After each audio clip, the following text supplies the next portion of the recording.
자, 인사할 시간도 없습니다. 개장 시황 오프닝 벨 라이브 여러분과 함께합니다. 돌아왔고요. 두 분 모시겠습니다. 김정일 본부장님, 하창원 본부장님 어서 오세요. 안녕하십니까. 네. 민준아, 네가 돌아왔으니까 국장 오늘 2% 폭락 아니냐 이렇게 말씀하시는데 사실은 동시효과에서는 지금 0.18% 마이너스, 0.11% 마이너스로 집계가 되고 있습니다. 바이든 사퇴 여기에 따른 영향, 그러니까 수혜주를 주셔야 되나 말아야 되나 이런 생각을 좀 하게 되는데 두 분 일단 장시작 20초 전에 전략 짧게만 듣고 가보겠습니다. 하창원 본부장님부터. 일단은 뭐 수혜주는 트레이딩에 자신 있으신 분들은 하시면 될 것 같고, 네. 나 자신 없다 그러면은 그냥 실적주 중에서 지금 눌려 있잖아요. 그것들 반등 타이밍 보는 게 나을 것 같고요. 오늘 뭐 0.2% 빠지면 선물 빠진 거 대비해서 굉장히 좀 강하게 반등이 나오는 거예요. 그래서 네. 수급적인 부분 보셔야 될 것 같고, 저는 일단은 이번 주 실적에서의 턴을 한번 노려보자로 핵심적으로 말씀을 드리겠습니다. 오케이, 실적을 보자. 그러니까 실적으로 괜찮은 애들, 같이 떨어진 애들을 봐야 된다 쪽. 네. 오케이, 알겠습니다. 김장일 본부장님. 네, 기술적으로는 2755가 분기점이 될 것 같고요. 2755. 예, 거기까지 안 가고 반등한다면 네. 결국 실적이죠. 그래서 23일이 매우 중요합니다. 우리 시간으로. 네. 네, 그거 봐야 됩니다. 네. 23일 중요하고 아침에. 2755까지 안 내려가고 반등해 준다면 그러면 실적 베이스로 그 중심으로 좀 보자. 알겠습니다. 자, 개장을 했고요. 9시 넘어가고 있습니다. 코스피가 0.17%, 0.11% 정도 마이너스 2792선에서 머물러 있는 그런 상황이고요. 하창원 본부장이 말씀하셨다시피 그런 여타 뭐 선물 시장이나 다른 시장 대비해서는 그래도 조금은 버텨주는 상황. 하지만 여기서 더 밀리는지를 좀 지켜봐야 되는 그런 상황인 것 같고요. 코스닥도 역시나 0.17% 마이너스 827포인트에서 거래가 되고 있는 그런 상황입니다. 시가총액 상위주 좀 볼까요? 삼성전자랑 하이닉스는 좀 엇갈립니다. 보합권에서 0.1%, 0.2% 플러스 마이너스 기록하고 있고요. 삼성전자가 빨간색 불 켜고 있습니다. 아무래도 뭐 바이든 사퇴 얘기가 나왔다 보니까 LG엔솔이 1% 밀려서 시작을 하고 있고요. 삼성 SDI도 0.4% 마이너스로 시작하고 있습니다. 빨간 불 켜는 거는 현대차, 기아 요렇게가 0.2%, 0.7% 정도 오르고 있고요. 대부분 삼성 바이오로직스를 포함해서 0.4%에서 한 0.8% 정도 대부분 다 밀리고 있는 그런 상황입니다. 코스닥 쪽에서도 에코프로 BM이 1.2% 마이너스, 에코프로가 1.5% 마이너스 이렇게 기록을 하고 있고요. 오늘 전반적으로 다 밀리네요. HLB도 1% 마이너스, 리노공업도 1.1%, 이오테크닉스도 1%. 이렇게 마이너스를 기록하고 있습니다. 실리콘2가 3.5%로 가장 강한 흐름 보여주고 있고요. 나머지는 좀 눈치 보기 장세에서 방향성을 좀 잡고 있는 그런 상황입니다. 신성델타테크는 14% 오르는데 얘네는 왜 오르는지 저는 잘 모르겠습니다. 자, 일단은 하창원 본부장님한테 업종별로 좀 눈에 띄는 업종이나 테마가 있을까요? 네, 뭐 일단은 비트코인 관련된 종목군들과 NFT랑 비트코인 관련된 종목군들이 오늘도 강세의 흐름들이 나타나고 있죠. 제가 속보를 새벽 3시 1분에 봤는데, 네. 그때까지만 해도 비트코인이 빠지고 있었거든요. 제가 그 속보를 보자마자 코인 쪽을 봤는데 바로 양전으로 돌려버리더라고요. 그래서 아직 미국장이 안 열렸으니까 그런 이제 코인 시장의 훈풍이 일단은 가장 먼저 여기 우리 국내 시장에 좀 영향을 주지 않을까라고 보고 있고요. 일단 화장품 수출 데이터 잘 나왔습니다. 그래서 오늘 코스메카 코리아가 목표 주가 95,000원짜리도 나왔는데, 그러다 보니까 장 초반에 조금 뭐 움직임이 나타나고 있죠. 4%대, 아까 이제 6%대까지 올라왔었는데, 그래서 뭐 코스메카 코리아, 아이패밀리 SC, CNC 인터내셔널, 그리고 실리콘2 이런 거 다 미국발이죠. 네. 미국발의 데이터가 잘 나왔기 때문에 그쪽이 나쁘지 않은 상황이고, 뭐 재건 쪽에서는 부산산업과 뭐 SY 뭐 이런 쪽이 흐름들이 나타나고 있고요. 또 JYP 이제 턴한다 뭐 약간 이런 얘기 나왔거든요. 그러다 보니까 오늘 엔터 쪽에서도 YG 엔터 등등등 좀 움직임이 나타나고 있습니다. 그리고 IMBC 요거 부통령 해리스 부통령 그 인맥 테마주입니다. 네, 그래서 요거는 해리스 테마주가 있어요? 예, 벌써 있습니다. 와, 예. 대단하다 국장. 네, 벌써 있습니다. 야, 해리스 테마주가 있어요. 그래서 이제 금요일날 뭐 마리아나, 일단 재생에너지, 네. IMBC 이런 인맥주 이렇게 움직였거든요. 그래서 이거 좀 자신 있으신 분들 아니면 하지 않으시면 될 것 같고요. 아니, 어떻게 해리스 테마주가 있지? 해리스랑 뭐 학교가 같은가 학연 지연 혈연이 아무것도 아마- 없을 아마 텐데 그러겠지. 같이 뭐 동아리를 했나 뭐 교환학생 가서 네, 어떻게든 엮이면 엮이면 뭐 테마주, 뭐 성만 같아도 사실 네네. 테마주 만들어지잖아요. 그래서 어. 그렇게 보시면 될 것 같고요. 일단 오늘 방산과 조선 여전히 좀 강합니다. 뭐 이쪽은 산업적인 부분들, 뭐 데이터 부분들, 또 트럼프 수혜의 또 산업군이기 때문에 뭐 그런 쪽이 일단은 좀 강한 모습을 보이고 있다라고 보시면 될 것 같습니다. 알겠습니다. 젤리윤님께서 바이든 사퇴 후에 전망 알려주세요 이렇게 말씀을 하셨고 그리고 경알님께서도 긴급 속보 여론조사하니까 해리스가 53% 트럼프가 46% 나오더라 뭐 이런 얘기가 나오는 만큼 오늘 제가 두 분한테 여쭤볼 부분도 그 두 가지가 될 것 같아요. 그러니까 트럼프 당선을 고정 변수로 봐야 되냐가 첫 번째 그리고 만약에 그렇다면 트럼프 리스크 트럼프라는 것이 지속되나 이렇게 증시가 압박을 받는 부분이 지속되나가 두 번째. 세 번째는 수혜랑 피해 업종을 나눠서 그럼 지금이라도 줍줍을 해야 되나가 세 번째. 이렇게 해서 뭐가 잘못됐습니까? 화면이 안 나온다고요? 화면이 제 거 보여주세요. 제 거 하면 되니까. 오케이. 알겠습니다. 그래서 그렇게 트럼프와 바이든 사퇴, 요거를 중심으로 우리가 요 국장을 어떻게 해야 되나. 그래서 차 타고 오면서 그런 생각을 되게 많이 했어요. 결국은 대응의 영역이라고 하는데, 대응이라는 건 미래를 어느 정도 예측을 해야지 내가 지금 액션을 취할 수가 있는 거잖아요. 그렇죠. 그러니까 어떻게 예측을 해야 되나. 근데 변수가 너무 많아가지고 네. 이거를 어떻게 대응을 해야 되나 이런 생각이 좀 들었습니다. 김장현 본부장님 뭐 눈에 띄는 업종 혹은 테마 이런 게 있을까요? 업종? 네. 그냥 코스닥만 빠지고 코스피는 버티는 거죠. 음. 그 얘기가 됐던 거고 왜냐면 불안한 게 코스피보다는 코스닥이니까 아무래도 네. 버티더라도 아까 대형주라든지 미국도 대형주는 버텼거든요. 네. 사실은 뭐 대략적으로 뭐 그다음에 푸시하는 주식 이런 주식은 오히려 오르기도 하고 이런 게 있어서 우리 코스피가 갑자기 무너지지는 않을 수도 있어요. 그런데 저는 좀 걱정되는 거 하나는 아까 뭐 저점 매수라 했잖아요. 저점 매수 개념을 나눠서 해야 될 것 같아요. 왜냐면 그 금요일 목요일 날 그 TSMC가 우리 실적 발표되고 금요일 수요일인가? 목요일 날 하고 나서 반영이 금요일 날 이상하게 됐잖아요. 네. 그렇죠? 그리고 미국 장에서도 빠지고 한마디로 펀더멘털이 반영이 안 되는 장이거든요. 그럼 해리스가 들어왔으니까 펀더멘털이 될 확률이 있느냐? 그것도 모르죠. 지켜봐야죠. 그러니까 해리스가 되면은 그러면 모든 게 해결되느냐? 그것도 모르죠. 그러니까 모든 걸 모르는 기 때문에 그 모른다는 언서튼티가 그 정책의 불확실성인 거고 그러면은 이제 아까 실적이 확실치 않은 조금이라도 애매하면은 네. 아마 반등할 때 팔 사람들이 꽤 있을 것 같아요.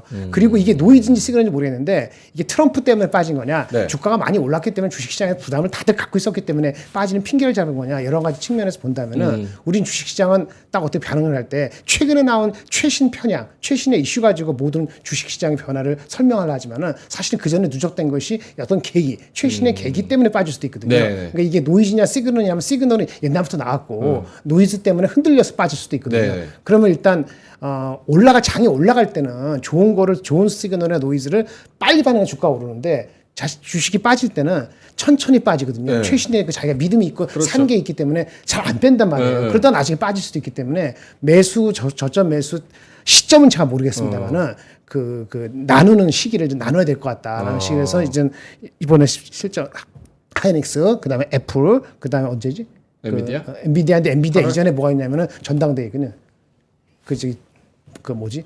데모크래트 전당대회가 8월 19일에 있어요. 엔비디아 8월 19일이에요? 네, 저 전선대. 그래서 선생님은 지금도 그때까지 공화당하고 민주당하고 얼마나 설전을 벌이면서 하느냐 그 분위기를 좀 안정화되는 거하고 그다음에 실적이 나와서 그걸 비트하는 거하고 좀 싸워야 돼요. 근데 일단 TSMC가 나왔을 때는 분위기가 개떡이었어요. 전혀 반영이 안 됐거든요. 그런 적을 진짜 보기 어려운 케이스이기 때문에 만약에 화요일날 발표되고 나서 마이크로소프트 알파벳 뭐 다 좋게 반응했어.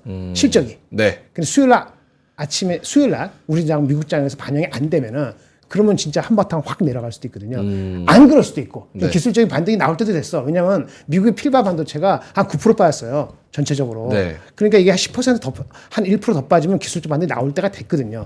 기술적 반등이 나올 때가 됐지만은 아까 그런 그 반영되는 그 어떤 불확실성이 있기 때문에 좀 분할해서 접근을 하시는 것이 맞다. 아무리 좋은 주식도. 네. 여기 가다가 해냈어요. 헬스케어는 아마 지금 사도 될 것 같다는 생각이 듭니다. 헬스케어는 지금 사도 되는데 나머지 바이든은- 종목은 예, 예. 저점 매수는 분할로 예. 철저하게 분할. 저는 개인적으로 그렇게 봅니다. 알겠습니다. 자, 그래서 분할로 매수를 하더라도 이게 노이즈인지 혹은 시그널인지를 지금은 알 수 없기 때문에 요거를 분할로 좀 나눠서 많이 좀 냉정하게 그렇게 샀으면 좋겠다라고 말씀을 해 주셨습니다. 아까 해리스 부통령의 그 테마주 말씀을 해 주셨더니 빗도리님께서 해리슨의 해가 경주 해시인가 이런 말씀을 또 해 주셨습니다. 호텔 크로아상님께서 이번 주 반전 못하는데 매수가 아니라 매도해야 될 판이구만 이렇게 말씀을 해 주셔가지고 어떻습니까? 두 분 뭐 수급은 조금만 이따가 보도록 하고 왜냐면 수급은 지금 자리를 좀 찾아가고 있는 상황 같아가지고 조금 이따가 보고 어떻습니까? 트럼프 후보의 이제 당선이라고 하는 거를 좀 고정 변수로 봐야 돼요. 그러니까 거의 됐다라고 봐야 될까요? 11월인데 지금 한 4개월 남았거든요. 주가는 반영이 거의 90% 돼가고 있죠.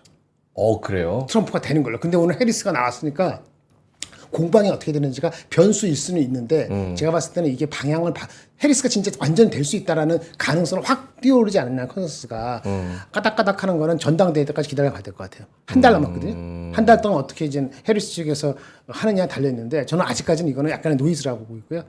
트럼프가 되는 거를 근본적으로 막을 수 있을지는 개인적으로는 그러고 싶지만 그런 얘기 할 필요 없지만 하여튼 그래서 언서틴티가 남아 있다. 그럼 결론은 뭐예요? 그러니까 지금 그거를 확정짓지 말자가. 그렇지. 해리스 그걸 해갖고 뛰어드는 건 저는 그렇게 뭐 바람직하지 않다고 봅니다. 그러면은 만약에 그거를 불확실성으로 남겨둔다면 네. 그것도 시장에서 굉장히 큰 우리가 전략적인 선택을 할 때도 엄청난 불확실성 아니에요? 불확실성이죠. 네. 불확실성 남아 있다 봅니다. 하창원 본부장님 어때요? 트럼프가 당선된다고 생각을 하고 전략을 짜야 되는 건지.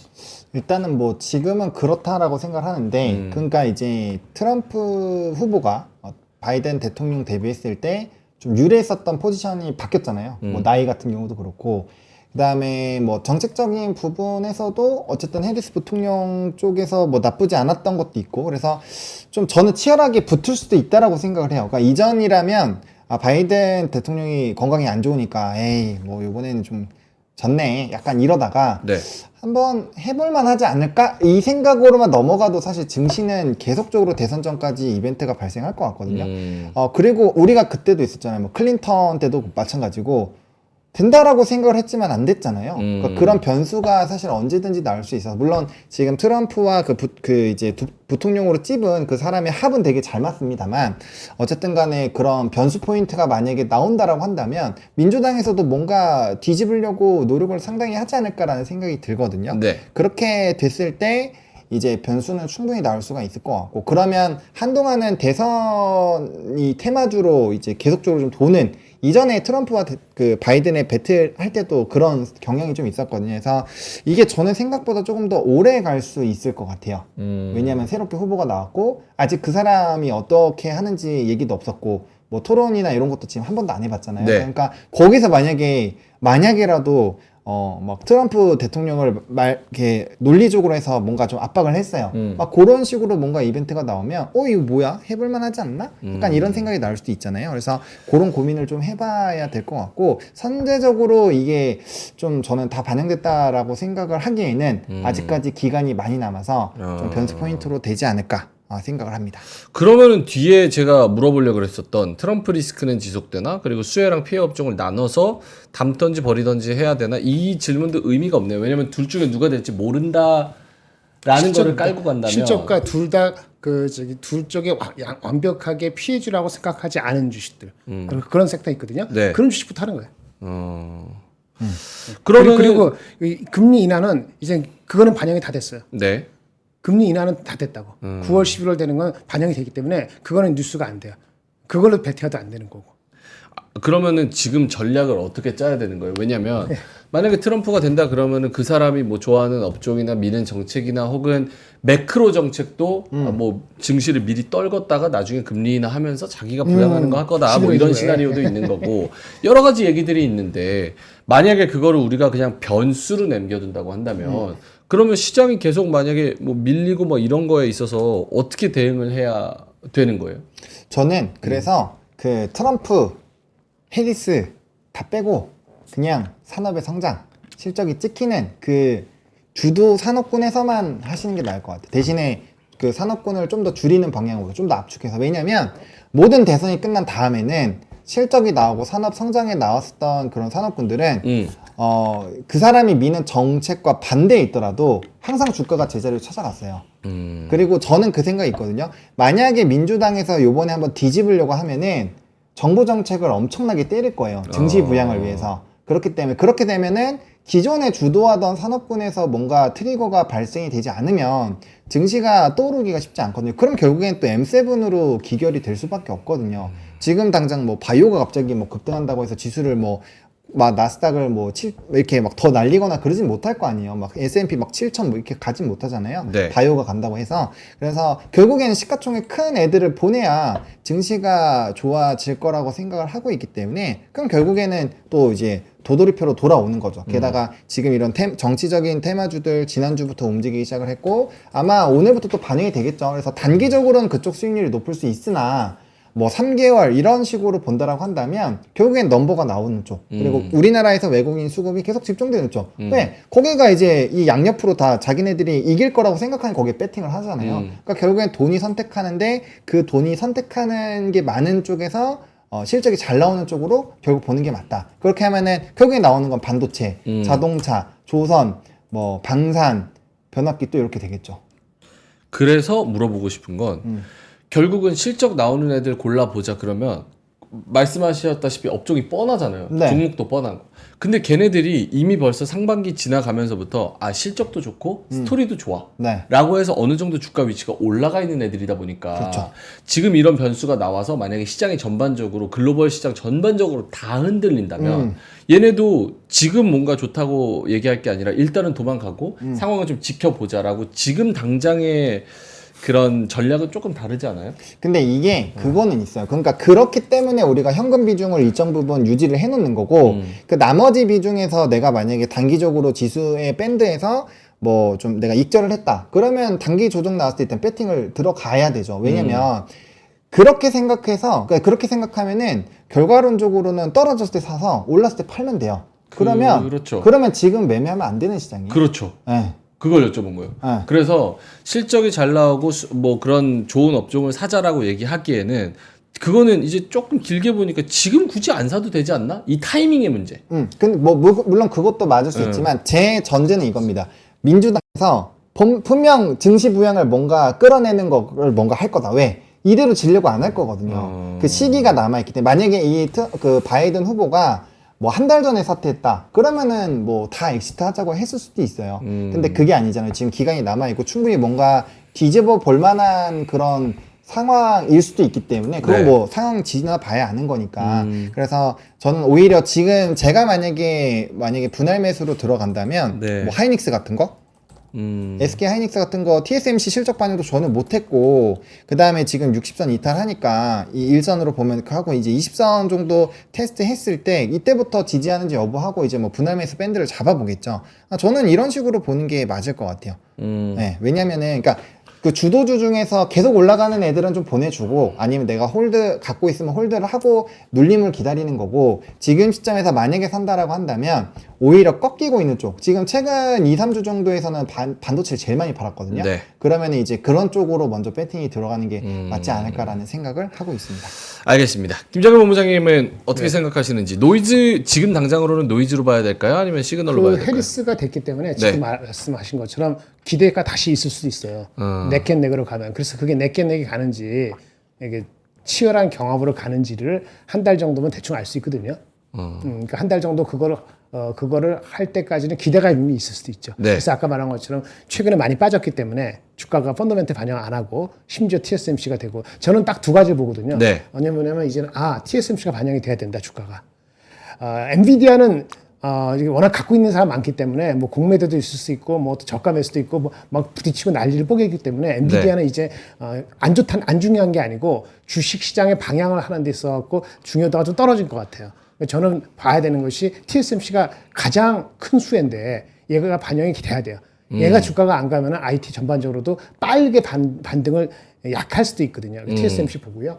애플 보고요. 이 두 가지 보고 있습니다. 그리고 아까 말한 것처럼 그 둘 다 해리스가 됐던 누가 됐던 간에 약가 인하를 통해서 이쪽에 그쪽에 이게 헬스케어 쪽은 좋아질 것이 가능성이 있고 특히 우리 같은 경우는 CMO라든지 그다음에 셀트리온 같은 개별 이슈가 있지만 그런 게 있기 때문에 이런 틈이라는 게 누가 이길지 모르는 한두 달 가는 틈새에도 얘는 아웃퍼폼할 거라 보기 때문에 제가 한다면 그 두 가지 두 가지 부류의 거를 와치하면서 이 IT 쪽은 TSMC하고 애플을 보면서 언제 들어갈 수 있을 것인지를 가는 것 같고요. 어쨌든 기대감이 있기 때문에 IT 쪽은 살펴보고 헬스케어 쪽은 지금도 괜찮을 것 같다. 그리고 나머지 쪽은 아까 말한 것처럼 올라온 거에 대한 부담감이 있기 때문에 네. 빨리 안 들어올 거예요, 사람들이.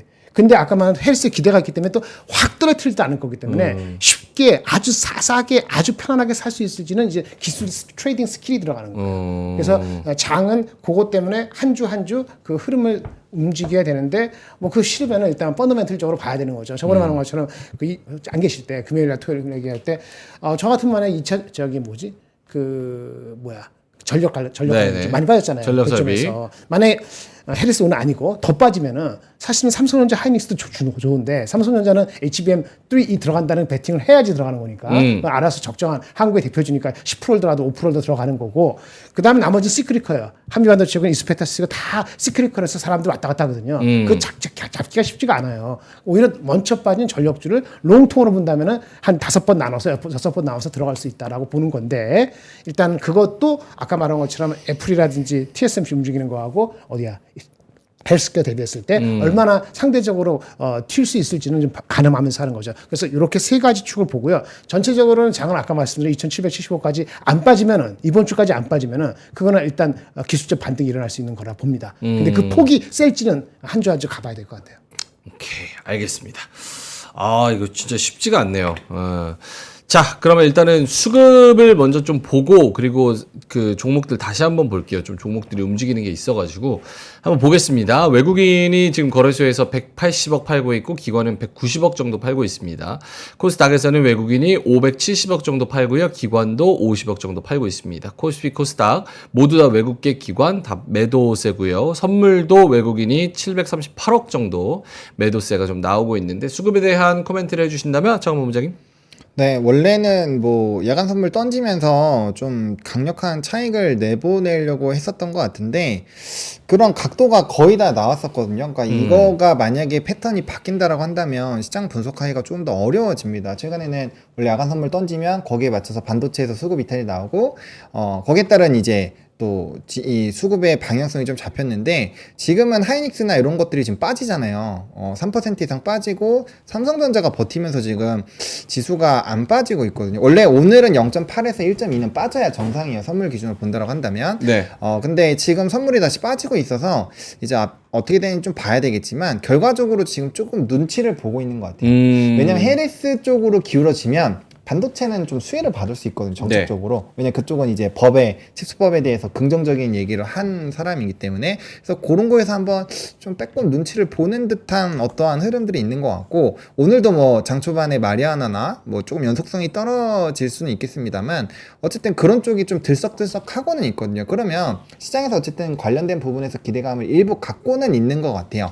그리고 이제 우리가 깍두기 산업군으로 얘기했었던 뭐 화장품이나 이런 쪽이 실적 그 수출 베이스로 오늘 좀 좋은 흐름들이 나타나고 있어서 약간 요런 쪽에서 지금 수급을 잠깐은 옮겨놓은 것 같은데 이 연속성이 이 지속이 될지에 대해서는 좀 저는 물음표가 좀 있습니다. 그리고 오늘 이 수급이 굉장히 중요한 게 제가 이전에도 말씀드렸다시피 우리가 마이너스 5조에서 2조 누적 순매수가 있었던 상황에서 2조를 뚫기 위해서 한 4번 정도 시도했잖아요. 네. 한 4번 정도 시도해서 뚫었고 지금은 이제 2조를 지키느냐 안 지키느냐가 굉장히 큰 핵심이거든요. 근데 오늘 어쨌든 지금 좀 버텨주려고는 하고 있는데 이게 뚫렸을 때 이게 얼마나 빨리 회복이 될 수 있을까 그 여하에 따라서 사실 지수 조정은 조금 더 열어놔야 될 수도 있어요. 그래서 그런 부분들 좀 생각을 하셔야 될 것 같고 또 하락폭이 조금은 더 덜한 게 지금 이제 해외 증시에서 미니 나스닥이 플러스 0.5거든요. 그래서 이제 대장에서 약간은 뭔가 프리장이죠. 프리장에서 약간은 좀 반등이 나오는 그런 부분들도 일부 있는 것 같아서 지금은 일단 하루 정도 좀 눈치를 보는 것 같고요. 대신에 오늘도 만약에 미국장 열렸는데 기술주가 박살이 났다. 그럼 내일은 2배로 맞을 수도 있을 것 같아요. 그래서 만약에 그런 관점에서 본다면 변동폭이 상당히 좀 커질 수 있지 않을까. 일단 보수적으로 좀 보시는 게 맞을 것 같습니다. 제가 준비한 것 좀 설명드릴까요? 아까 했던 거 쭉. 요거 시총 상위주만 보고 넘어갈까요? 그럴까요? 예, 왜냐면 하이닉스가 지금 3.3% 밀리고 있어가지고. 관련되는 건데. 알겠습니다. 하이닉스 3.3%, LG엔솔 2.3% 마이너스고요. 그리고 SDI도 1.4% 마이너스, 포스코홀딩스도 0.3% 마이너스, 포스코 퓨처엠도 3% 마이너스고요. 2차 전지주가 가장 많이 밀립니다. BM도 에코프로 BM 3% 마이너스, 에코프로도 1.5% 이렇게 마이너스로 진행이 되고 있습니다. 자, 넘길게요. 네네. 해주세요. 일단 시장 전략 하셔야 되니까. 어디가? 네네. 하셔야 되니까. 해야 되니까. 예. 네. 시장 전략 대응했는데 저는 이제는 금요일 날 하고 토요일 일요일 날 하고 두 번 업데이트를 두 번 했는데요. 네. 고민 많이 했어요. 일단 코스피는 하방입니다. 2008 깨졌기 때문에 2755까지 테스트하는 저는 확인하고 다시 올라가면 그때 들어갈 것 같고요. 저 같으면은 일단 과매도권의 선진입한 종목은 기술적 반등 가능합니다. 하지만 근본적으로는 그 온디바이스라든지 이런 거 애플, TSMC 이런 거 보고 접근해야 된다는 아까 말씀을 다시 한번 드리면서 그 일단 요거 말씀드릴게요. 현금 비중을 저렇게 50% 늘려요? 네네. 그리고 일단 테크는요. 테크는 요 끝에부터 하면 됩니다. 넌 반도체 테크 이게 뭔저고요? 넌 반도체 테크가 뭔지 아시죠? 뭐 예를 들어 애플 관련주나 디스플레이라든지 LG 약간 노텍, 그런 거, LG 디스플레이 뭐 등등등등. 근데 그것도 너무 적극적하면 안 돼요. 이미 주가 좀 어느 반영이 됐기 때문에. 다시요. 논 반도체 테크의 밸런스 추구라는 건 그런 애들을 더 담자라는 그렇지. 뜻이에요. 그 전에 강조를 덜 했으면 물론 그 전부터 얘기는 했지만은 상대적으로 이제 이쪽에 있는 것보다는 이쪽이 먼저고요. 그 다음에 전력 많이 빠진 거 네. 전력. 그 반도체는. 근데 문제는 하락시 분할인데 지금 할 것이냐, 하이닉 실적 발표될 것이냐, 애플, 엔비디아 발표할 것이냐, 이거는 기술이 필요해요. 그렇게 하고요. 그 다음에 두 번째 그럼 테크는 아까 나머지 50% 갖고 하잖아요. 50% 가지고 현금 말고. 오케이. 예, 나머지 중에서 테크하고 인도 비슷하게 저는 보고요. 지금 관점에는. 네. 그 다음에 제약바이오, 와, 다 줄이셨네요. 제약바이오, 기업 밸류 이런 식으로 이렇게 됐습니다. 그리고 다 절반씩 줄이셨어요. 아니 그렇죠? 그 우측은 그게 아니야. 우측은 현금 50%에 해당되는 비율이에요. 헷갈리지 마시고. 2배씩 다 곱하면 되는 거예요. 그렇지. 현금의 50%를 빼놓고 그 나머지 50을 100을 했을 때 현금이 없고 현금 말고 투자를 한다는 그걸 100으로 했을 때 테크하고 인도하고 정신 차려요. 그러니까 오른쪽에 저 검은 게 원래 게 아니고 50% 현금 빼고 나머지 50을 100으로 했을 때니까 11 곱하기 2를 한 거예요. 지금 비중은 11%고요. 자산에서. 그러니까 현금이 50대 50을 현금으로 빼놨잖아요. 저 합쳐서 100이 된다는 말이죠. 왜 맞아요, 이걸 맞아요. 물으면은 그러면 투자를 한다면 투자하는 것 중에서 어떻게 하느냐 이렇게 물어보시는 게 있어요. 그럼 왼쪽에 빨강색은 뭐예요? 지금 이거는 그냥 100%. 왜 그걸 두 가지로 그렇게 물어보시는 게 있어요. 오케이. 그래서 한 거예요. 현금 빚 왔다 갔다 하니까. 중요한 건 뭐냐면 테크하고 인도하고 비슷하고 제약이 우선이고 나머지는 조금 이런 식으로 하는 거고 아까 말한 것처럼 2,755 안 내려가는 걸 확인하고 적극적으로 할지 말지 네네. 하는 거고 타이밍은 4번 정도 나눈다. 약간 그런 말씀을 드렸던 거고요. 그 반도체 소비장 자꾸 질문을 많이 하시는데 이 리포트가 이게 적정하게 나왔더라고요. 19일 날 우리 앵커님 안 계실 때 저도 사실은 그날은 못 봤는데 2분기 소비장 실적 이 토파보기가 다 뜯어본다는 얘기죠. 네. 27개 종목을 적었더라고. 그러니까 27개 종목을 분기별로 실적을 올해 말까지 다 예측한 게 있어요. 이분이 얼마나 디테일했는지 모르지만 보기 좋게 하는 게 있어요. 지금이라도 찾아보시기 바랍니다. 그럼 보면 이제 뭐 다 똑같은 얘기인데 소재 부품은 저점은 확인됐으나 반등세는 확실치 않다. 이런 얘기를 한 게 있고요. 종목은 이런 게 있어요. 유진, 원익, PSK, 뭐 파크시스템, HPSP, 테크윙, 뭐 한미반도체 이렇게 나와 있거든요. 이 27개 업체를 분기별로 제가 쭉 봤을 때 느낌은 야 실적이 괜찮은 정식은 결국 올라갈 텐데 그런 주식들도 이거 리포트를 보면서 아직 안 간다는 얘기는 센티가 단기적으로 안 좋을 수밖에 없겠구나. 그 종목을 더 줄여서 쓰는 게 맞다. 이런 생각을 갖게 되는 리포트였다라고 말씀을 드릴 수 있겠습니다. 예, 이상입니다.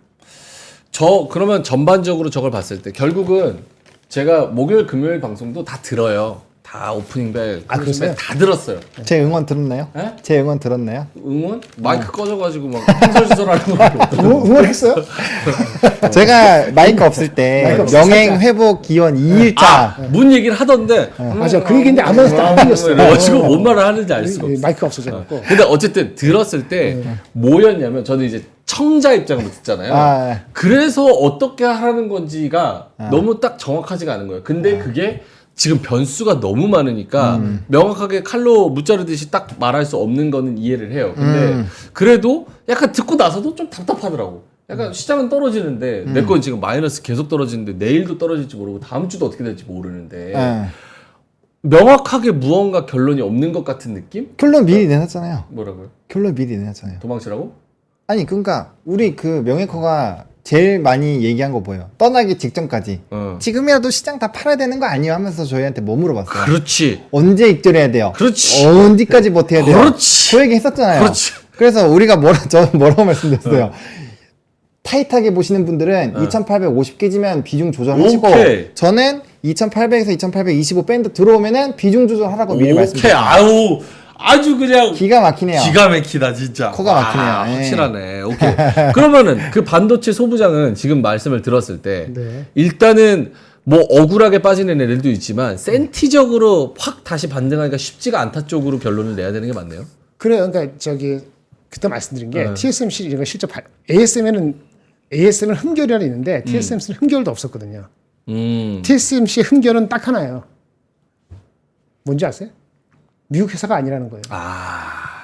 근데 금요일 날 장을 보면은 더 큰 문제가 있어요. 뭐요? 그 약간 뭐 그럼 미국이 뭐 지네 것만 도와줘서 한다 뭐 그러면은 인텔이 뭐 안 빠진다고 뭐 며칠 전에 하더니 들었는데 그날 5% 빠졌어요. 다 토해냈어요. 뭐 다른 걔네들 펀더멘털 이슈가 없었던 건 아니지만 그게 크리스마스 않거든요. 그러니까 펀더멘털이 반영되지 않는 장이라고 나는 테크에서는 확인했어요. 아 테크에서는 펀더멘털이 그렇게 크게 영향을 주지 않는 장이다. 다른 쪽이 디펜스하고 바이오 위크니스로 장 자체가 무너질지는 잘 모르겠어요. 그렇게까지 보진 않는데 그래서 아까 제가 했을 때 그 저기 뭐라고 얘기했냐면은 테크고 나발이고 뭐 할 때 장이 꺾였다고 일단 보면은 조정이라 보면은 21선 주봉으로 21선까지 기다려봐라. 그다음에 올라가는 슈팅 반등해서 올라가는 슈팅이거든요. 이거는 일봉으로 한 21선 그거를 기준으로 해봐라 하면은 대충 어느 정도까지 해서 조정에서의 마무리가 될 거를 기대하고 있는지 답이 나오거든요. 조정이 네. 약간 다르지만 그렇게 접근하시면은 저는 그게 현실적이지 않냐 이렇게 보는 거죠. IT는 일단은 지금 센티가 좋지는 않다. 이 정도로 좀 알아들으시면은 될 것 같고, 오늘도 뭐 이수페타시스 막 5% 정도 빠지고, 뭐 다른 종목들도 빠지는 종목들이 꽤 있네요. 어쨌든 그러니까 IT 쪽은 안 계실 때 들었죠. TSMC가 뭐라고 얘기했냐면은 well beyond 2025라 그랬어요. 맞나? 25년을 훨씬 넘어서도 좋다고 얘기했다고. 더 이상 얘기할 수 없어요. 지금 24년도 7월 달에 발표하는데 2분기를 발표하면서 예? 실적 5% 달라왔고 3분기 실적 전망도 좋았고 우리 계속 보는 얘기겠지만 캐펙스도 조금 더 올렸고 그렇죠. 그렇죠. 그리고 퀄리티적으로도 3나노가 더 늘어서 엔비디아나 애플의 수요가 단기적으로도 세다는 걸 확인해 줬고 그리고 장기적인 전망을 물어봤을 때 25년을 넘어서까지 좋다고 얘기를 했음에도 불구하고 장은 0.3%가 0.5%밖에 안 올랐고 걔네 주식이 그 반영한 것이 그 전날 8% 빠지고 0.5%밖에 안 올랐거든요. 8% 마이너스 0.5%인가 0.3% 그리고 다시 3%인가 5% 빠졌단 말이에요. 네. 금요일 날. 그럼 이렇게 흐르면 되는 거는 아주 드문 케이스예요. 이게 무슨 개소리가 아니에요. 그래서 이 미국 회사면 덜 빠질 수도 있는데 흐름상으로 이게 대장주가 이렇게 빠지면은 엔비디아가 중요한 게 아니고 그나마 너는 TSMC 애플은 매우 중요해 여기는데 그러면 웬만해서 실적이 나와서 예를 삼성 하이닉스가 5조 8천 나온다고 해서 이번 주 금요일 날 지금 컨센서스가 5조 2천억이거든요. 5조 2천억이 좀 다시 내려왔어요. 근데 아주 크리티컬은 아닌데 5조 8천 나온다고 해서 그것이 주가가 5% 6% 끌어올릴 장세일 것이냐 아닐 거 가능성이 더 크다고 본 거죠. 알겠습니다. 결국은 이제 여러분들의 포트 비중이 뭐 물론 여기 오프닝벨이나 클로징벨 보시는 분들은 IT 쪽 특히나 이제 반도체 쪽이 꽤 많을 테니까 그런 부분에 있어서는 당장 센티가 좋지는 않아서 크게 바로 반등하기는 조금 힘들지 않을까라는 게 지금 이 시점의 이 상황의 이 판단인 것 같습니다. 물론 이게 또 어떻게 바뀔지는 그렇죠. 이따가 3시 때 바뀔 수도 있고 내일 바뀔 수도 있고 다음 주도 바뀔 수도 있잖아요. 이런 뷰가. 그래서 그런 변수는 잘 생각을 해보시면 좋을 것 같다는 생각이 좀 들고 시장이 좀 밀리네요. 코스피가 0.9%까지 빠집니다. 2771까지 내려와 있고요. 여기서 1% 추가적으로 더 빠진다면 하창원 본부장이 말씀하신 2750까지 바로 직행하는 그런 상황. 275 깨지면은 예. 고민을 많이 해야 돼. 네, 그게 지금 60일선이거든요. 그러니까 목요일, 금요일 날 역시 제가 자리를 비우면 안 됐는데 자리 비워가지고 이렇게 맞아요. 21선 뚫고 내려와가지고 61선까지 바로 미국장에서 지금. 네. 테크야 뭐 이렇게 좀 조정을 받고 그런다 하는데 다른 주식 많이 빠졌잖아요. 그 금요일장을 미국장을 이게 나쁜 말로 듣지 마시고요. 차별이 있는 거는 차별이 있다 그러잖아. 차별이 없는 걸 뭐라 그러죠? 보노님? 차별이 없는 거. 차별이 없는 건 공산주의. 아니 단어가 뭐냐고. 공산주의. 비차별이 아니고 무차별이라 그러잖아요. 무차별. 근데 무차별하면 굉장히 뭐 아주 그냥 험악하게 들리잖아요. 네, 맞아요. 근데 차별이 없다는 건데 그게 왜 험악하게 들리는지 모르지만 누가 제목을 달았더라고. 미국장 딱 빠졌을 때 금요일 아침에 토요일 아침에 무차별적인 조정. 근데 테크가 반영이 더 안 될 수도 있다고 생각을 했어요. 무슨 얘기 아시죠? 네, 그럴 수도 있어. 많이 올랐다고 생각하니까 그 다른 주식도 빠진 거예요. 그 바이오 빼고 대체적으로. 네. 근데 왜 그런지 아세요? 왜요? 10년물 국채가 조금 야금야금 이틀 동안 올랐거든. 맞아요. 그러니까 트럼프 트레이드가 뭐 중소형주로 약간 전환, 러셀 같은 것이 네. 좀 주춤하거나 한 5일 하다 보니까 약간 그 중소형주는 요거 금리 올라가면 짜증 난단 말이에요. 10년물 국채가 네. 올라가서 그래봤자 4.2 얼마지만은 그러니까 딱 그거를 약간 트림을 같이 한다는 거잖아요. 다른 거랑 같이. 그러면 장이 안 좋다는 얘기예요. 근데 왜 그런지 아세요? 왜 그렇게 약간 올라간지 아세요? 트럼프가 공화당 전당대회 연설할 때 3가지를 얘기했어요. 보셨어요? 3가지? 트럼프 전당대회 연설 3가지. 3가지? 네, 뭔지 아세요? 뭔데요? 그러니까 해리스가 되기를 전 개인적으로 바라는데 될지 안 될지 몰라서 트럼프가 얘기한 건 들어야 될 거 아니에요. 네, 여기 한번 봅시다. 이렇게 리포트에서 딱 3가지 정리했어요. 2페이지.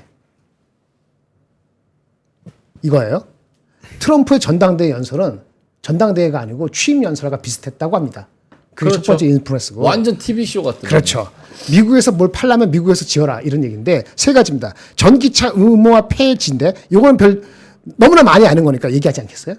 전기차 폐지, 전기차 EV 폐지. 오늘 반영 엄청 많이 되고 있어요. 그러니까 이거는 원래 아는 거였기 때문에 그렇죠. 오늘 반영 그 전에 안 된 거 빼치고 2가지인데 첫 번째는 미국의 에너지 비용을 반으로 줄이겠다 그랬어요. 파고 시추해가지고 이거는 파지티브한 거예요. 그렇죠? 인플레를 둔화시킬 수 있고 LNG라든지 이런 거 우리나라 조선이잖아요. 이런 거에 좋은 거예요. 왜냐면 오늘 조선도 나쁘지 않을 걸. 예를 들어서 이렇게 되면은 예를 들어서 에너지 드릴 하는 거 이건 파지티브에서 금리 물가 지표를 낮추게 해서 파지티브한 거거든요. 그렇죠? 근데 반영 안 되는지 뭐 아세요? 금리 인하는 벌써 2-3번 금리 인하는 3번까지 올해 걸 다 해놨어. 그러니까 이 트럼프가 인해서 지금 에너지 비용 줄이고 나발이고 좋은 얘기인데 이건 주가에 반영됐다는 거야. 그 다음에 전기차 의무화는 뭐 반영이 안 되다가 어제 됐는지 모르지만 하고 3번째는 뭐죠? 클로즈 보더. 국경 닫아. 근데 여기 이런 말을 했어요. 아주 rapidly, quickly. 이건 뭐냐면은 고용 시장이 공급량이 타이트해질 수 있다는 얘기거든요. 실업률이 확 올라갈 수도 있어요. 뭐냐? 실업률이 올라간다고요? 내려가죠. 아니 들어오는 사람이 줄으니까. 들어오는 사람이 줄면 일자리가 더 많은데 어떻게 실업률이 올라가요? 그러니까 이 사람 고용 시장의 공급량이 타이트해질 이 사람이 안 들어오거든요. 그러면 이거는 경기가 나중에 금리 실업률이 나중에 한 4.5%까지 올라간다고 지금 보고 있어요. 내년도 정도 됐을 경우에. 그래서 이것도 나쁜 거예요. 그러니까 공급이 없는데 어떻게 실업률이 올라가요? 일자리 많은데 사람이 안 들어오면 실업률이 낮아지죠. 사람이 들어오는 거 있잖아요. 경기 그 참여 인구 있잖아요. 경기 참여 인구가 지금 버티고 있는 거거든요. 경기 참여 인구가 확 줄어요. 얘네들이 안 들어온다고. 내년부터 그 미국 사람들의 인구 증가가 마이너스로 되는 거예요. 내년부터. 이렇게 되면은 경기 시츄에이션 우리가 금리 뭐 인하되고 뭐 인플레 잡히고 이런 얘기했잖아요. 그 임금 둔화되고 네. 이런 게 다 뒤집박죽 될 수가 있거든요. 그거를 각오하고 하겠다는 거예요. 그러니까 인플레가 잡히는 지금 시츄에이션에서 금리 인하되는 건 주가에 반영돼 있고 그 컨설에 대해서는 아직 살아 있고 이런 시츄에이션이에요. 그래서 미국장은 여전히 아주 중요한 기로인데 해리스가 등장함으로 인해서 기대감이 생길 수 있다는 거를 내가 인정해요. 그래서 기술적인 반등 시기가 왔기 때문에 오늘 미국장에서 올라갈 수도 있고 우리도 그렇게 될 수도 있는데 그게 서스테이너블 할 것이냐는 거는 아까 해리스가 상당히 올라가지 않으면 이거 한번 보실래요? 아까 누가 그렇게 얘기했는데 페이지 4페이지 보시면 이거 한번 보세요. 이거. 아까 뭐 저기 해리스가 50몇 대 이런 얘기도 나왔잖아요. 네, 여론조사가 많으니까. 그런데 이제 트럼프 해리스 양자대가 18일 날 잡은 거 보면은 48대 46이기 때문에 내게 아까 붙을만 하다라는 얘기도 나올만 해. 근데 나는 이렇게 보거든요. 트럼프가 아직도 유리하다고 보는 이유 중에 하나는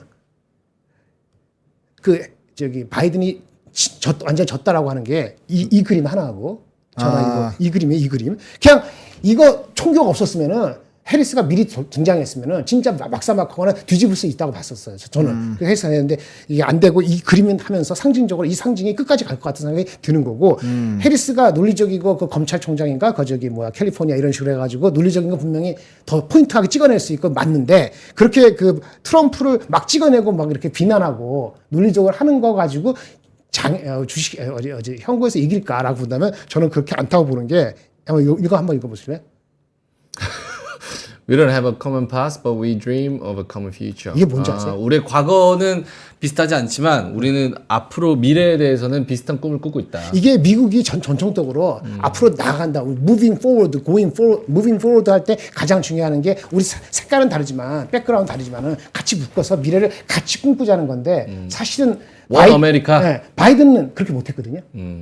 바이든 할 때 이렇게 못했잖아요. 그러니까 해리스가 나왔어도 과거랑 똑같이 아까 우리 보노님 얘기하는데 무슨 정책적으로 뭔가 해내는 거 있잖아요. 네. 무리해서 해낼 것도 제가 봤을 때는 애미니션 무기도 별로 없을 뿐더러 논리적일 수는 있지만은 뭔가 새롭게 오프할 게 있는지 모르겠어요. 그거보다는 비전적으로 우리가 다시 한번 꿈꿀 수 있다는 거를 진짜 멋있게 비전을 속삭이는 말이 아니고 뭔가 해야 되는데 트럼프가 가만히서 말도 안 되는 것 같지만은 그게 먼저 선점을 딱 했기 때문에 네. 정책으로 해가지고 뭐 부양하고 이런 거 낼 거 있을지 모르겠지만 낸다 하더라도 이미 시간이 쉽지 않을 거다 저는 그렇게 보거든요. 그러면은 해리스의 연설에서 어떤 비전을 보여주지 한 번도 듣지 않았기 때문에 그게 다크 에어리어 맞아요. 이게 다크호스 에어리어 맞는데 그게 확인될 때까지는 사람들이 파지티브하게만 보지는 않을 수 있다. 그래서 저는 쉽지 않다라고 보는 겁니다. 네. 그래서 제가 보는 건 뭐냐면 여태까지 노이즈고요. 시그널은 하나예요. 시그널 하나. 네. 지금 우리 상원 하원 같이 한 거거든요. 아시죠? 네. 근데 이게 공화당과 민주당이 지금 접전이거든요. 네. 상원에서 접전이면은 민주당이 이길 수도 있잖아요. 그러면 레드 웨이브가 안 되죠. 레드 웨이브가 안 되잖아요. 다 휘어잡지 못하잖아요. 그게 유일한 희망이다. 레드 웨이브가 안 되면 견제가 들어가는데 레드 웨이브가 들어가면은 진짜 11월 가까이 가면 갈수록 아주 이상한 시점이 될 수 있기 때문에 저는 트럼프하고 해리스와도 중요하지만 공화당 민주당 상하원 그 여론조사 있잖아요. 이것도 매우 중요하다라고 보여지는 거고요. 마지막 네. 하나 말씀드릴게요. 여기에 상원이 지금 민주당이 51이고 공화당이 49예요. 네. 그렇죠. 하원은 그냥 공화당이 이길 것 같죠? 네. 근데 상원은 까리까리 하거든요. 그렇죠. 네. 네. 이거 보시는 게 중요해요. 이거 다 뺏기면은 끝장납니다. 라고 저는 봅니다. 네. 알겠습니다. 어쩌다가 여기까지 왔죠? 지금? 상원 하원 어쩌다가 여기까지 왔죠? 그러니까 핵심은 레드 웨이브다. 레드 웨이브다. 해리스가 된다는 보장 없다. 그러니까 마지막이 중요한 거네. 마지막. 해리스에 대한 기대감으로 올라가는 걸 따라가는 것도 리스키하다. 네네. 펀더멘트를 주의하자. 네. 아시아님 정확하게 명행의 질문이 뭐였을까? 이렇게. 중요하지 않아. 레드 웨이브. 3일 쉬었다 왔기 때문에. 오늘도 쉬었어야 되는데. 교회 나와가지고. 나는 이번 주에 내가 쉬고 싶더라고. 제가 오늘 쉬고 제가 왼쪽 귀 나간 거 아시죠? 제가 사실 지금 정상이 아니에요. 이게 지금 안 들리거든요. 번호 본부장님 저랑 스위치하는 거 어때요? 좀 이렇게 그럼 오른쪽 귀도 나가라고요? 아니 기간을 좀 포즈 기간을 좀 미안해서 죄송합니다. 미안해서 죄송합니다는 무슨 말입니까? 미안해서 죄송합니다.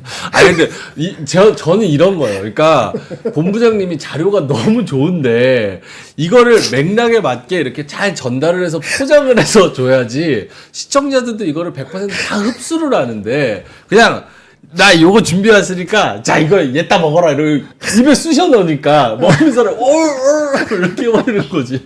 그럼 이제 받는 사람이 힘들어요. 네, 그래서 죄송합니다. 저랑 같이 티켓타카를 같이 하시면 네, 알겠습니다. 이분들이 이제 힘들어 하시면 이게 자료가 아깝잖아요. 너무 좋은 자료인데. 클로징벨에서는 클로징벨에서 시간이 여유가 있을 때. 여러분, 죄송합니다. 근데 잔이 덜 빠지고 그래야 되는데 좀 많이 빠지네. 네, 그러니까 오늘까지 아니, 나는 원래 봤을 때 한 0.5% 정도 빠졌다고 생각하거든. 생각보다 좀 더 빠지는 것 같았어. 여러분도 회사에서 사과할 일이 있으면 미안해서 죄송합니다 이렇게 말씀을 해보시면 되게 상대방이 당황스러운 모습으로 본질을 호도할 수 있는 주객이 전도될 수 있는 미안해서 죄송합니다. 알겠습니다. 이거 그러니까 이런 게 아쉬운 거예요. 이 자료가 너무 좋은데 이렇게 딱 제가 더 열심히 해보도록. 중요한 게 아니고. 중요한 자료예요. 장이 많이 빠지는 게 중요한 거지. 네. 오케이, 알겠습니다. 결국은 그래서 시장이 좀 많이 빠져가지고 지금 쉽지가 않습니다. 코스피가 1.2% 마이너스 2762선까지 내려오고 있는 상황이고요. 음봉이 좀 쭉쭉 처지고 있어가지고 이게 어떻게 해야 되나 고민이 좀 많은 시장이고요. 코스닥은 더 밀립니다. 코스닥은 1.6% 마이너스 815포인트.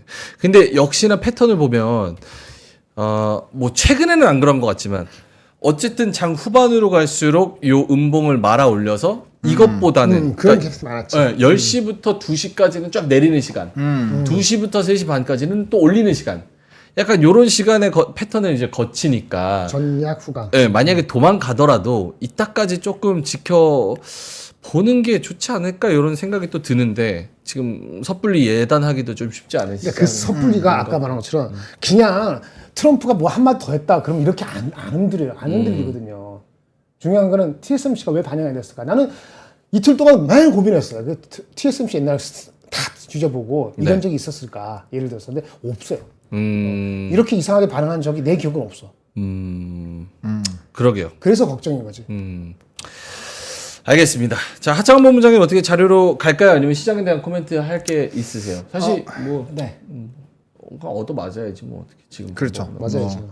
해제 거래제 하지 말라 하시는데 해제 거래제는 어쩔 수 없습니다. 왜냐면 선제적으로 그러니까 우리가 올라올 때 저는 뭐 좀 길게 보신 분들은 아실 거예요. 제가 항상 올라갈 때 비중 조절 좀 해놓자. 그리고 만약에 그걸 안 할 거면 내리는 초입 구간에서 굉장히 빠르게 익절을 해야 된다라는 부분을 굉장히 강조를 많이 드렸는데 그래서 조금 되게 타이트하게 대응하실 분들은 2850 그리고 이제 좀 러프하게 보시더라도 2800에서 2825가 나오면 아쉬움이 남든 후회가 남든 그 상관없이 비중 조절을 꼭 해주셔야 된다라고 말씀을 드렸어요. 그래서 그렇게 하신 분들은 저는 나스닥이 4에서 5% 조정이 나오는 시나리오로 분석을 했을 때는 2700 전후까지는 열려요. 그래서 해당 부분에서 익절하시는 분들은 2700선 전후로 다시 한번 매수 타이밍을 잡아보자라고 일단은 얘기는 드려놓은 상황인데 네.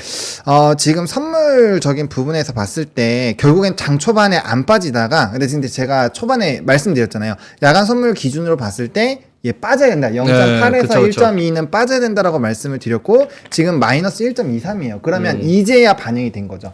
왜냐면 원래는 처음부터 패고 시작을 하려 했는데 변수가 나왔죠. 오늘 새벽에. 그러니까 이 사람들도 고민한 거예요. 어떻게 할까 말까 이렇게 고민을 하고 있었던 상황인데 결과적으로는 지금 트럼프 쪽으로 이렇게 된다면 좀 더 우세한다라고 보면 돼요. 왜냐면 반도체가 처음부터 빠지지 않았잖아요. 그러니까 해리스 쪽으로 되면 반도체가 지금 빠지면 안 돼요. 어느 정도 버티려고 노력을 해야 되는데 지금 속절없이 하이닉스 4%, 삼성전자 마이너스 1.6 빠지면서 필라델피아 반도체 지수와 좀 유사하게 빠져버리잖아요. 네네. 그리고 다들 아시겠지만 우리나라에서 지금 외국인 수급이 가장 많이 들어가 있는 게 삼성전자 하이닉스고 그 다음에 항상 반도체에서 뭔가 트리거 변수가 발생을 했을 때 이제 선물의 수급 변화가 굉장히 좀 강했었단 말이죠. 그래서 좀 저는 굉장히 의미 있게 봤었던 선물의 누적 기준도 2조가 깨졌기 때문에 이게 오늘 만약에 장 마감했을 때 만회가 안 되고 정말 길게 보더라도 다음 거래까지 회복이 안 되면 선물 매도는 하방이 크게 열릴 수 있다라고 봐요.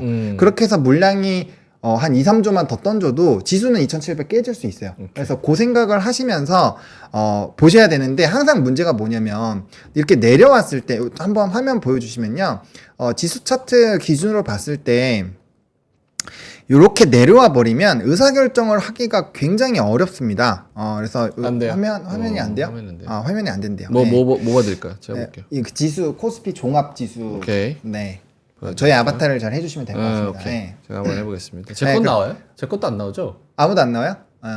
나옵니다. 네, 네, 그래서 나와서. 지금 2850선에 딱 선 2850 한번 나와봐 주세요. 여기, 딱 여기. 고라인이거든요. 네. 거기가 단기 이평선, 뭐 지수에서 왜 이평선 보느냐 하는데 지수도 이평선 보셔야 돼요, 당연히. 그렇죠. 그래서 2850이 깨졌을 때 대응하는 거, 빠르게 대응하실 분들. 대신에 그거는 위로 올라가는 상방을 좀 포기할 수 있다라고 말씀을 드렸고, 네. 그다음 두 번째가 2800에서 2825. 2800. 거기가 2800에서 2825. 여기 거기가 정도. 딱 20선부터 갭 메우는 부분이거든요. 맞네요. 여기 빨간색이 21선이니까. 네, 그래서 여기. 거기서부터 윗라인이니까 딱 그 상승계 메우는 부분이에요. 그래서 그 부분에 대한 변수를 보는 게 뭐였냐면은 애초에 얘네가 이렇게 빠지려면 반도체가 눌린다라는 거고 우리 시장은 반도체 중심으로 올라왔기 때문에 그게 무너지면 변수 포인트는 ASML, TSMC가 있었고 SK 하이닉스도 있었지만 결국에는 TSMC가 잘 나왔음에도 불구하고 반영이 안 됐잖아요. 그러면 지금 반도체를 매수하려는 사람들도 안 한다는 거예요. 왜? 이렇게 잘 나오고 이렇게 캐패스 투자까지 했는데 반영을 못 한다라는 거는 하이닉스 실적에서 시장이 반등하는 것까지는 보겠다라는 거예요. 그러면 적어도 4, 5거래일의 여유가 있다라고 말씀을 드렸고 그래서 하루에 뭐 0.5에서 1%씩만 빠져도 지수는 4, 5% 날아갈 수 있다라고 말씀을 네. 드렸거든요. 그러니까 그런 부분에서 봤을 때 대응하기가 좀 쉽지 않은 상황이고 지수가 이렇게 내려오면은 지금부터는 진짜 딱 의사결정을 명확하게 하셔야 돼요. 나는 밑에서 명확하게 눌렸을 때 나 다시 배팅할 자신 있다면 비중을 줄이는 게 맞고요. 그게 아니다라고 하면 지금 맞아야 돼요. 그냥. 컨셉을 명확하게 해야 된다. 네, 그래서 현금을 애초에 100%를 하지 않으셨을 거라고 저는 생각을 하거든요. 왜냐면 현금에 대한 얘기는 엄청나게 많이 말씀을 드렸으니까. 그래서 지금 시점에서는 얻어 맞는다고 가정을 해놓고 나머지 현금으로 그 이상한 종목 들어가지 마시고 딱 주도주 반도체 하면은 SK 하이닉스 삼성전자 딱 2개 그 다음에 만약 조선이다 그러면 HD 한국조선해양 뭐 이렇게 딱 하나만 딱 설정하셔가지고 이제 내가 갖고 있는 포트 중에서 가장 유력하게 반등이 나올 거라고 생각하는 쪽에다가 일부 현금을 지금 사용을 하셔가지고 실적 발표 위에 좀 되돌림이 나온다 정책발 부분에서 뭔가 변수 포인트가 나왔을 때 했을 때 네. 올라왔을 때 본전에서 다시 절반을 줄이는 그런 부분으로 비중 조절로 대응을 하지 않으면 지금 시점에서는 좀 힘들다 이미 늦었다 라고 말씀을 드리고 싶습니다. 알겠습니다. 마지막으로 요거 한번 질문 드리고 끝낼게요. 뭐 네. 신문 그냥 헤드라인만 쓱쓱 보고 지금 트럼프가 어쨌든 시장의 가장 큰 변수와 이슈로 떠오르는 게 사실이잖아요.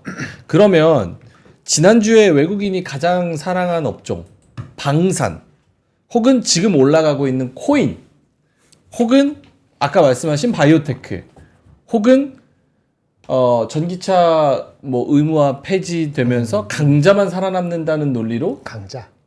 테슬라 관련된 뭐 자율주행 요런 거 위주로 사는 게 맞는지 혹은 실적이 좋은 뭐 반도체나 막 이런 애들 저점 매수하는 게 맞는지. 그러니까 트럼프 관련해 가지고 방산, 코인, 바이오테크, 자율주행 뭐 이렇게 좀 방어가 될 것 같은 그런 종목들의 테마성인 이슈 있는 종목을 사는 게 맞는지 아니면 실적이 잘 나오는데 억울하게 지금 밀리고 있는 IT 반도체 이쪽을 사는 게 맞는 건지.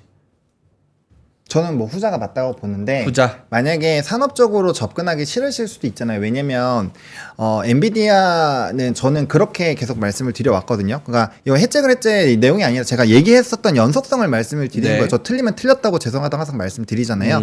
그러니까 저는 엔비디아가 지금 20선이 이탈이 됐기 때문에 하방이 100선에서 110불까지는 빠질 수 있다라고 생각을 합니다. 네. 그렇게 된다면 지금보다 약 8에서 9%가 더 빠져야 돼요. 그런 식으로 보면은 반도체는 박살이 날 수 있어요. 추가적으로. 그게 이제 그렇게 계산한 게 2700 전후인데 저는 만약에 산업적으로 내가 대응하는 게 싫다라고 하시면 그때는 코덱스 레버리지로 그러니까 코스피 지수에 직접 이제 ETF로 투자하는 그걸로 대응하시는 게 항상 낫다라고 보거든요. 그러니까 저는 변곡점에 있을 때는 항상 레버리지를 말씀을 드리는 게 말씀해 주신 것처럼 산업이 너무 많잖아요. 근데 내가 그 안에서 정확하게 타점을 맞춰서 그 산업군 중에서 그 대장주를 고를 수 있는 확률보다 네. 지수 자체의 반등을 볼 수 있는 그게 확률상 더 높잖아요. 물론 기대 수익률은 떨어지죠. 네. 하지만 내가 소외되지는 않잖아요. 그렇기 때문에 저는 이렇게 지수가 좀 단기적으로 큰 조정폭이 나온다라고 한다면 이럴 때야말로 지수 ETF를 지금 당장 보라는 게 아니라 그렇게 제가 생각한 그 라인까지 빠지면 저는 그때부터 이제 레버리지 분할 매수를 들어가시는 게 좀 시장의 반등을 나을 것 노릴 같다. 때 좀 빠르게 대응하실 수 있는 부분이지 않을까 생각을 합니다. 오케이, 알겠습니다. 김정일 본부장님은요? 저는 헬스케어 정도만 너무 적극적이지 않게 이미 그것도 한 타임 늦었어요. 지난주에 이슈를 나올 때 미국이 이렇게 약간 순환미 할 때 한 타임 늦었으니까 너무 또 쪼는 게 아니라 딴 거 마이너스는 먹고 하려고 뭐 갑자기 이렇게 다 하는 것도 안 되는 것 같고 네. 하지만 그래도 헬스케어가 당분간은 유지해야 될 것 같고요. 그 다음에 많이 빠지면 전력. 근데 아까 말한 것처럼 5번, 10번 나눠서 하는 거고 아까 다른 거는 모르겠어요. 다른 거는 아까 말한 것처럼 그 실적 나오고 또 반응을 하는지 안 하는지 TSMC가 안 왔다고 다른 데 업체가 계속 안 하는 그런 아주 비관적인 생각을 다 확정할 필요는 없는 거잖아요. 하지만 하여튼 그 만만치는 않다는 걸 염두에 두고 하는 거니까 바이온 위크니스는 나눠서 나눠서 그게 나오냐 아니냐는 것은 아까 말씀드린 2755요. 2755 밑으로 내려가면 약간 생각해 볼 것이고 그 다음에 2758이에요 지금. 그렇게 쩝집을 수 없으니까 예를 들어서 그런 거죠. 그렇게 접근해서 몇 번 나눠서 생각하는 정도로 접근을 할 것이고 제가 아까 그 포트는요 사실은 이거는 이렇게 알려드린 거니까 여기에 더 적극적으로 더 험악하게는 얘기 못해요. 예. 그러니까 저는 이제 인도에 제 거에 20% 들어있거든요. 네. 예를 들어서. 근데 여러분한테 20% 하라고 할 수는 없잖아요. 예를 그렇죠, 들어서. 그렇죠. 그러니까 표준을 하다 보니까 이렇게 하는 거니까 그 변화를 보셔야 돼요. 변화를. 예, 그렇게 보시면 될 것 같아요. 거기까지가 제 겁니다. 오케이. 그리고 아까 지금 댓글창에서 레버리지 얘기하니까 신용을 쓰라는 것처럼 잘못 이해하신 분들 있으신 것 같은데 지수 상품 중에 코덱스 200이 곱빼기라는 거, 곱빼기. 이제 거기서 이제 반등을 조금 더 크게 보시려면은 이제 레버리지가 보통 2배짜리입니다. 그래서 이게 신용을 쓰라는 얘기가 아니라 상품명이기 때문에 오해는 안 하셨으면 좋겠다. 미국도 신용은 반도체 3배 있잖아요. 그쪽 속설이 있죠. 속설이 네. 그런 거 얘기하는 그 정도죠. 그렇죠, 그렇죠. 네, 레버리지 쓰라는 게 신용미수 쓰라는 게 아니니까. 네, 그거는 아니다라는 거는 뭐 좀 짚고 넘어가야 될 것 같아서. 네. 오케이. 2760에 머물러 있는 코스피 상황입니다. 아무래도 그런 모르겠어요. 뭐 그냥 제가 생각하는 건지도 모르겠는데 트럼프 때문에 트럼프 대통령 당시에 미중 갈등으로 우리가 진짜 몇 년 동안 고생했던 그 트라우마가 국장에 다시 들이우는 게 아닐까? 이런 불안감도 좀 있는 것 같아요. 그러니까 억울하게 처맞는 그 PTSD. PTSD. 약간 저도 중학교 2학년 때 한번 11대 1로 싸웠어요? 다구리를 당한 적이 있어요. 진짜요? 롯데리아 옥상에서. 진짜요? 그래서 롯데리아만 보면 지금도 오줌 쌀 것 같아. 그런 게 있구나. 여러 명한테 맞으면 정신없겠다. 11대 1로 동갑내기 친구들한테. 걔네가 좀 이제 철호동에서 노는 애들이었거든. 흑역사네. 발표해야죠. 근데 이제 내가 좋아하는 애를 그 여자애를 또 거기 일집 무리들이 좋아하고 있었다. 그래가지고 나는 1대1로 싸우러 들어갔거든. 그 올라갔어. 근데 지 친구들 10명을 불러놓은 거야. 그래서 내려놨지 주먹을. 그럼 대응하기가 쉽지 않습니다. 그런 PTSD처럼 트럼프 그때 시진핑이랑 싸우면서 미중 갈등 얘기하고 막 우리 주한미군 막 이런 압박하고 막 이런 거에 그때 억울하게 처맞은 우리의 그때 증시. 그러니까 그때 배운 거 가지고 극복을 해야 되는데 극복을 하기에는 또 다른 변수가 하나 생겼어요. 그 맨슨가 누군가 있잖아요. 네. 내가 안 계실 때 그거 제가 여의도에 도는 거 여러분들한테 못 보내주는 것 같은데 사실은 수요일날 그 분석 목요일 나온 게 있거든요. 벤스 알아? 네. 벤스? 친구 뻘 돼요. 벤스? 친구 뻘이죠. 84니까 형이죠. 형인가? 저보다 6살 형. 그 친구에 대한 것도 진짜 얘기할 게 많더라고. 오늘 오후에 얘기할게요. 얘기할 필요가 있습니다. 오케이. 벤스가 변동이 돼. 그게 아니었으면 트럼프 혼자였으면은 그렇죠. 트럼프 혼자였고 해리스가 진짜 잘하면은 몰라. 아직 안 나왔으니까. 근데 근데 벤스가 합이 좋아요. 등장했다는 것이 아까 트럼프의 그 위크니스를 확 감싸주면서 얘가 더 치고 나가면은 이게 해리스 혼자 가고 싶지가 않아. 해리스 나오면 해리스 다음에 부통령은 누구죠? 러닝메이트? 아직 모르죠. 모르죠. 네. 이런 언서트에 있어서 아직 몰라. 알겠습니다. 그 합이 되게 중요하니까 미국은. 합이 중요하지. 인종이나 뭐 이런 거 있잖아요. 되게 잘 맞는다고 맞아. 하더라고요. 예. 11대 1로 싸웠다니까 최진웅님께서 네가 11명 중 한 명이었는데 한 명한테 쳐맞을 거 아니냐 이렇게 말씀하시더라고요. 아닙니다. 제가 한 명이었고요. 11명한테 맞았습니다. 내 이름도 기억나? 아직. 누가? 네? 상대 때리는 친구? 아, 때린 친구들. 여기서 공개 이니셜이 발언 지금 한번 그래가지고 이니셜. 요즘은 인스타 이니셜. 요즘은 그 인스타 이런 게 다 되니까 어떻게 타고 가다가 보게 되잖아요. 그렇지. 근데 자살하는? 외제차를 어마어마하게 많이 타고 있는 거예요. 잘됐다. 지금 폭로합시다. 그래가지고 뭐지 이랬더니만 이제 저기 중고차 딜러. 딜러 하고 있더라고요. 그래가지고 그렇구나. 그 친구는 알아볼 거 아니야.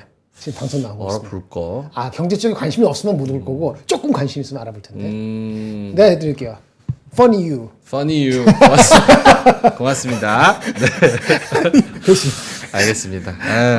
시장이 좀 이러니까 짜증난다. 우스갯소리로 한번 해봤는데 어쨌든 이따 오후까지 얼마나 반등하는지를 한번 지켜봐야 될 것 같고 선물 시장에서 이 매도세가 얼마나 줄어드는지를 봐야겠는데 지금 급속도로 좀 선물의 매도세가 늘어나는 것 같아서 좀 걱정스럽기는 하지만 어쨌든 이따가까지는 조금 반등을 하면서 요 정도에서 하락이 좀 멈춘다는 기미를 받으면서 끝났으면 좋겠습니다. 월요일이니까 기분 좋게 조선은 오늘 서로. 방어되지 않나요? 조선. 저는 좋습니다. 예, 전반적으로 좋아요. 그 이유가 있어요. 네, 알겠습니다. 그거는 트럼프 수혜가 될 수 있어요. 자, 알겠습니다. 그러면은 저희는 여기서 이만 물러가도록 하고요. 대출 궁금하신 분들은 계속해서 시청해 주시면 좋을 것 같습니다. 전세자금 대출 최대 얼마까지 받을 수 있을까요? 한남동의 유튜브 부동산 유튜브 봤는데 매매가가 180억이고 전세가가 150억이래요. 와. 전세가가 150억이요? 전세가 150억. 저다 어떻게 전세를 150억 사는데 어쨌든 전세자금 대출 최대 얼마까지 받을 수 있을까요? 우리 풀팩님이 말씀을 해주십니다. DSR 관련해서 여러분들이 궁금해하시는 부분 짧고 컴팩트하고 핵심적으로 요약해서 전달해 드리니까요. 우리 맛동산도 많은 시청 부탁드리고요. 여러분 이따 웃으면서 오후에는 진짜 웃으면서 좀 뵐 수 있도록 반등하기를 기도하면서 점심을 먹어보도록 하겠습니다. 점심 맛있게 드시고요. 이따가 뵙겠습니다. 고맙습니다. 감사합니다. 박근영, 이선영, 사경인, 염승환 투자 마스터들의 세심한 케어로 건강한 투자 습관을 만드세요. 3프로 멤버십 3프로 앱에서 확인하세요.